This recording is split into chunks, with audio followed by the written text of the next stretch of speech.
on 1206 2CC. It's 27 past 4 at the drive show. Scott Driscoll is the National Executive Director of the Retailers Association on the line. Scott, good afternoon. Good afternoon, Mike. You're concerned about the ETS, which you say is a shotgun wedding between Bob Brown and Penny Wong, which could produce a devil child, a Frankenstein, a monster which can't be stopped because of the cost per household, which you say is about $1,100. Well, Mike, we knew it was $1,100 last time round, a couple of months ago, when Bob Brown refused to jump into the sand pit with the government. This time it's even less clear what this is going to end up being, and as I said, it's going to be something of an absolute hodgepodge, but slapped together in order to get this thing through, it would appear.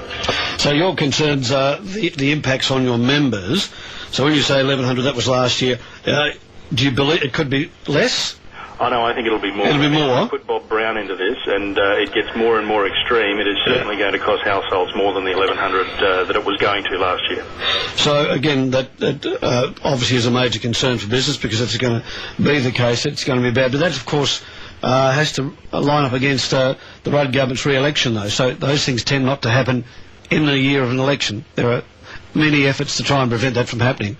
Well, I mean, you're seeing Penny Wong madly scrambling around now to get in time for the first week of Parliament resuming. Bob Brown making noises that he's prepared to come back to the table. I think Bob Brown's probably been out a little bit here as being a political opportunist that, probably thought this thing was going to go through last year and wanted to look like the purist, but now realises it didn't, and he may need to tarnish his brand a little just to make sure that they at least get their first round through. All right, so it's going to be the test, isn't it, next week when Parliament resets? Well, it really will, and Mike, $1,100 out of households is going to, and that's every household across Australia. My concern as the head of an industry group is that that's money that won't be going through the cash registers, won't be securing jobs in the retail sector, which is the biggest employment sector in the country. This is going to be bad news for Australian jobs, and the Prime Minister mantraing on about working Australians, well, he'll have less of them to talk about if this ETS goes through. What's the feeling generally, take this out of the way, move this to one side, what's the feeling amongst your members for the year ahead?